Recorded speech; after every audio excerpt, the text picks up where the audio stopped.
இன்னைக்கு யாராவது என்னெல்லாம் ஆண்டவருக்கு பிடிக்கவே பிடிக்காதுன்னு யாராவது இருக்கிறீங்களா? அப்படிப்பட்ட ஒரு எண்ணத்தை கொண்டு வந்தது என்ன தெரியும்? உங்களுக்குள்ள இருக்கிற பாவம். ஆண்டவர் சொல்ல, நீ திரும்பி வந்து பாரு, நீ வா, வந்து பாரு, உன்னை கட்டி அணைக்கிறானா இல்லையா பாரு, உன்னை முத்தமிடுகிறானா இல்லையா பாரு, உனக்காக ஓடி வருகிறானா இல்லையா பாரு. ஹல்லேலூயா. நிறைய பொய் சொன்ன நாள் வந்து நேத்து. இந்த உலகத்தில் அதிகமாய் பொய் சொல்லப்பட்ட நாட்கள். மனுஷன் தேடுறான். ஏன் ஒரு தேவ பிள்ளைக்கு ஏன் இந்த உலக அன்புக்கான ஒரு ஏக்கம் வர ஆரம்பிச்சது? நீ தேவ அன்பை சென்ஸ் பண்ண முடியாம போனதுனால. இயேசு சொல்லுகிற, நீங்க எல்லாரும் என்ன விட்டு போயிருவீங்க,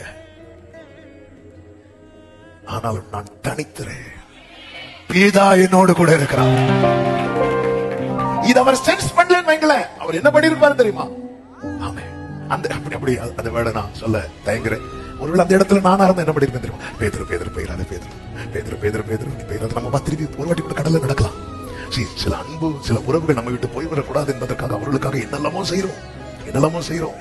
அவன் தேவ அன்பை உணர்கிற, ருசிக்கிற அனுபவம் எனக்குள்ள நஷ்டமா இருக்கு என்பதை நான் இன்னும் உணராம இன்னும் மாயான.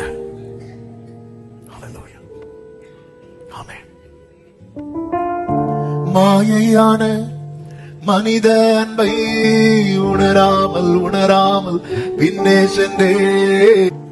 ஆரம்பத்துல மாயையான மனித அன்பை உணராமல் பின்னே சென்றேன். இன்னைக்கு அந்த சென்ஸே நஷ்டமாயிட்டு. ஆண்டவர் கட்டுத்தரார். ரியல் லவ் கட்டுத்தந்தீர், அதை மறக்க செய்தீர், உம் அன்பின் ஆழத்தை காட்டி தந்தீர். பெருங்கூட்டம் எப்பவுமே தூரம் தான் நிற்கும். ரூத் கதிர் பொறுக்க வரும்போது கூட்டமா வந்தா, ஆனா பாதத்துல அமரும்போது தனியா தான் வந்தா. அது அர்த்தம் என்ன? நீங்க நெருங்க உங்களை இந்த உலகம் தனிமைப்படுத்தி கொண்டே இருக்கும்.